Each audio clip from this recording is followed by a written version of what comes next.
What's going on, guys? Today we're going to do a low profile, tactical, but maybe semi-permissive environment shelter setup. We're going to be doing a standard A-frame, and then I'm also going to issue out some other field craft ideas. Keep in mind, your shelter in a tactical environment is maybe to keep the harsh elements off of you or give you some concealment from the air or from observation from, higher terrain. Okay, so this is not comfort camping, and it's going to be uncomfortable. Right now, the reason why I'm doing this in a wide open field is so you guys can see what I'm doing. But typically, you're going to get deep into the woods. Your tree lengths are not going to be perfect. The terrain's going to be crap, and you're going to have other things to deal with. I just want to do this in an area where you can clearly see what we're doing. All right, so I've actually just used this the other night on some patrolling we did. So it's all jacked up, right? And so that's your first lesson.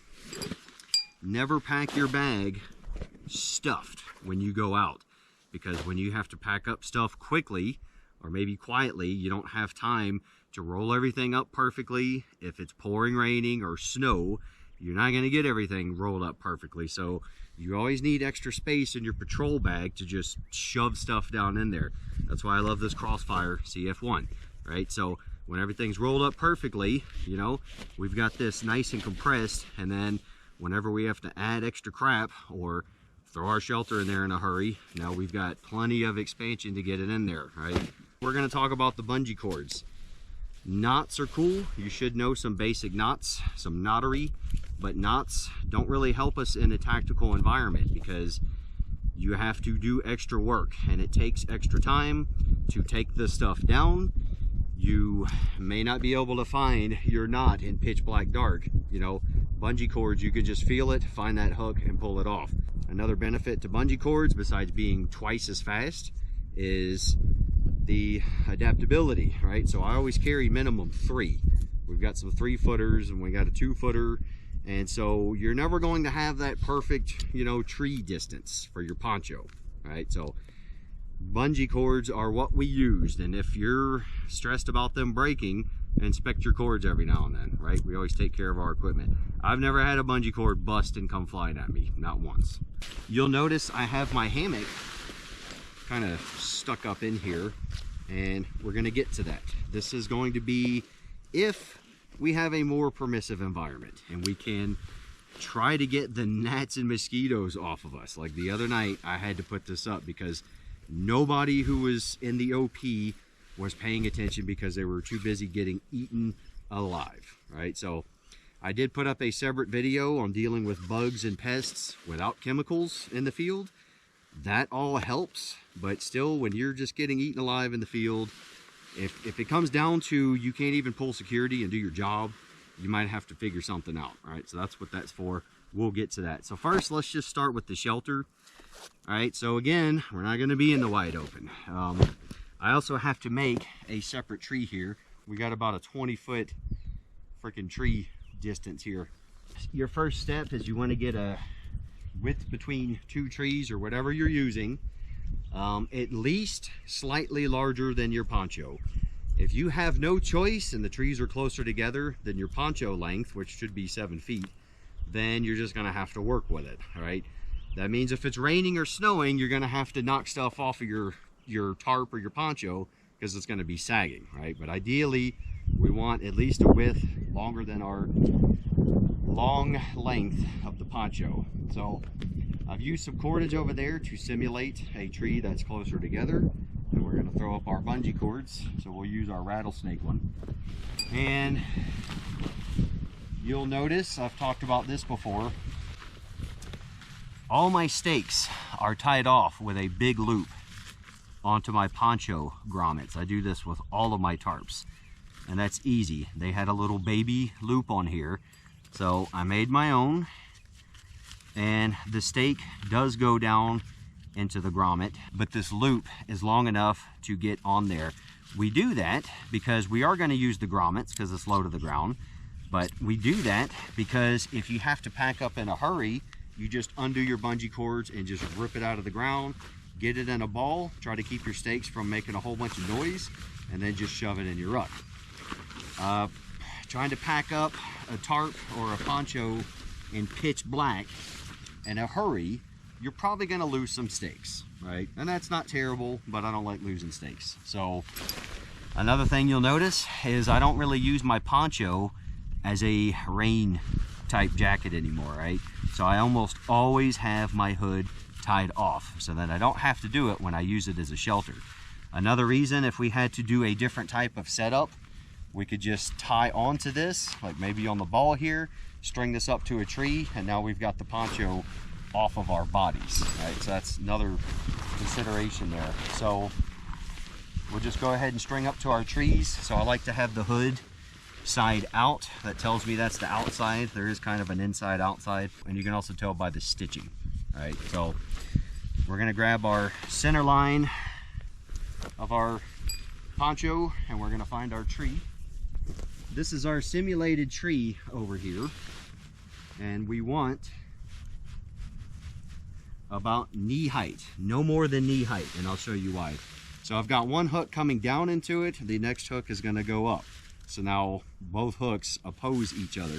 That kind of helps them not flying out and coming loose. All right, so remember, if you're in a tactical environment, you might be doing this laying down. You don't want to be standing up, possibly being observed, if you are able to do this in the first place. All right, so you might be doing this laying down. It's going to take twice the amount of time. Got one hook going down. We got another hook going up. All right, so we'll just hook that to itself. Knee height, you want the line about knee height. So you do want some tension on this, right? It's going to protect you from the elements. The rain will run off, snow will run off, and it's not going to be flopping all over the place. Okay, so we'll get our first stake in with some tension on it. This is very hard ground, so consider that tactical environment. If you can even use this, you're not going to be hammering stakes into the ground. So you might, if the ground is alpine and it's just full of rocks and you can't get your stake in, you might have to use some cordage and tie off to a rock, or find a big rock and set it on there. The knee height ensures that we're setting it up low profile, but also because we're putting our stakes and our grommets, that's what we need. So wider is better, that's what she said, with these shelters, because high up means it's more likely to be seen, and wider gives us more room to maneuver around in there and put our gear. For the video, I'm going to leave this one open. If this is in a patrol base and you're coming in and out of it, or you're just doing a field training exercise and this is your home for a week, you know, I might leave it open, and then when I come to lay down, you know, I can find this from the inside, and then I can just reach my hand out, and there we go. That's our shelter. Another reason we have our stakes tied off, so if we do have too much slack in this and the wind whips it, eventually your stake's going to come out, and so while you're sleeping, at least this is flapping around and you're not losing your stake. Right? So there's kind of two purposes. We leave our gear on. If we're in a tactical environment, we're going to leave all our gear on. I might even sleep in my gear, and then my assault bag is my pillow. If we brought camo netting out, we're going to throw our camo netting over this. This is going to break up that rectangular shape that could be seen from higher elevations. You know, thermal drones, everybody's worried about thermal drones, but if this is off of your body and you got a camo net over it, you're going to be okay for the kind of devices like 99% of the people are going to be able to get a hold of. I've got a badass search and rescue drone, and just using a poncho, my clothing, and a camo net over top, or just vegetation over top, it's unseen. All right, so just think about that. So now let's just say you're in swamps, or you know, it's spring and dusk and freaking the gnats and mosquitoes are just eating you alive, and nobody's paying attention because it sucks so much. Well, now we're going to use our mosquito net. So this is my jungle hammock.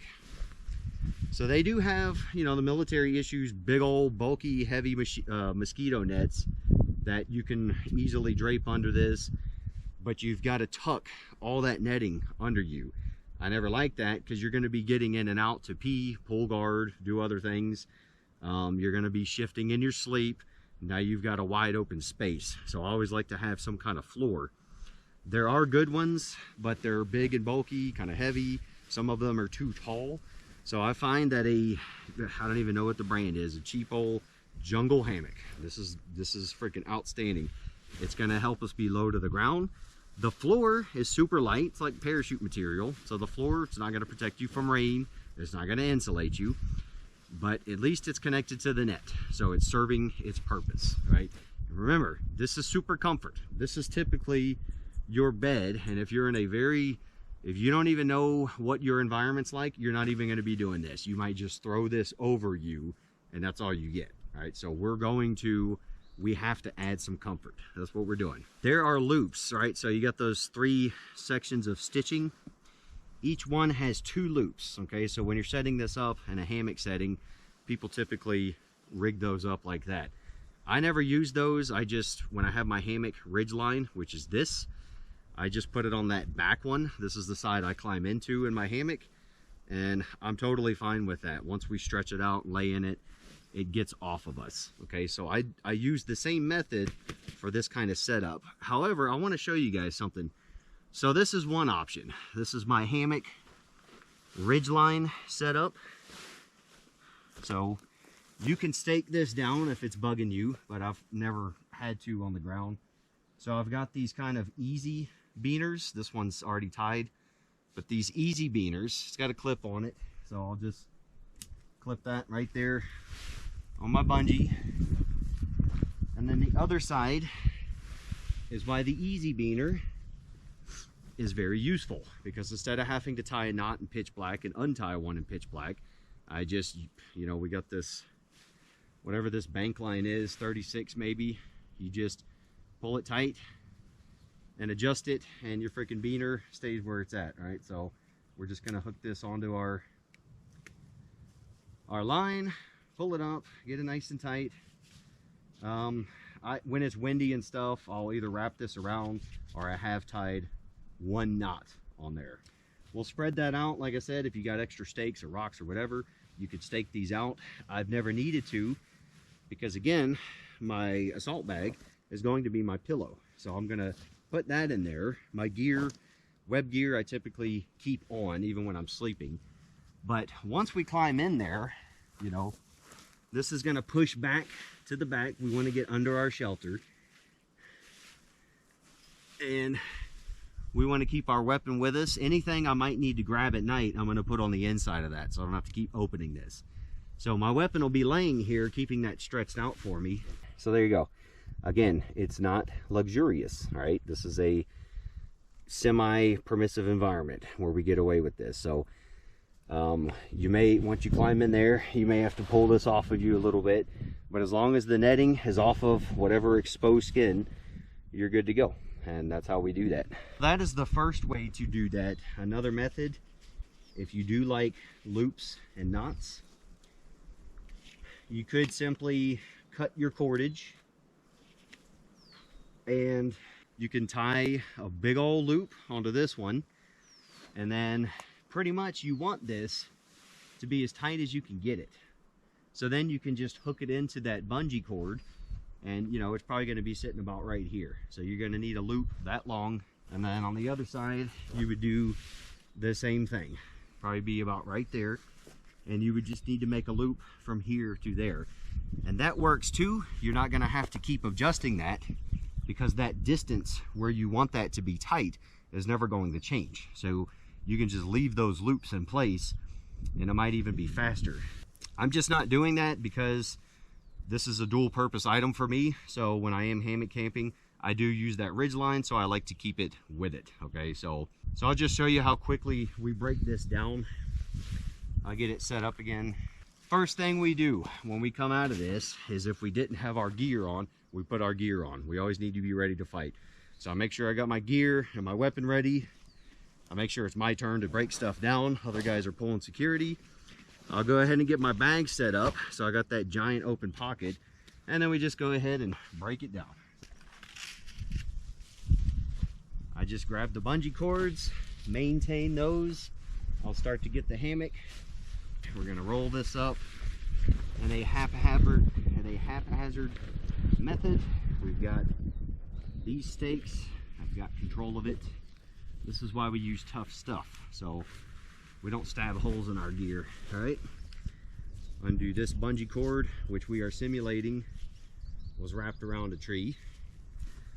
And this is actually way too nice. It's never gonna look like this, ever. Because you're probably pitch black, it's before sunset.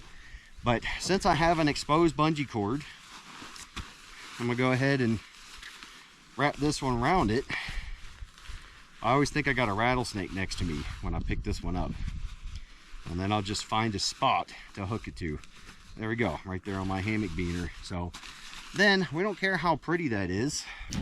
And we just slam and cram it and make sure our stakes and bungee cords aren't sticking out to get stuck on trees or clanging, making noise. We tighten that down. Again, I've already got my harness on. My weapon is near me. All right, so we get that on. I get my pack on, do a quick check around the area, tell my buddy I'm good to go. Now I'm gonna probably lay down somewhere, pull security for him so he can wrap his stuff up.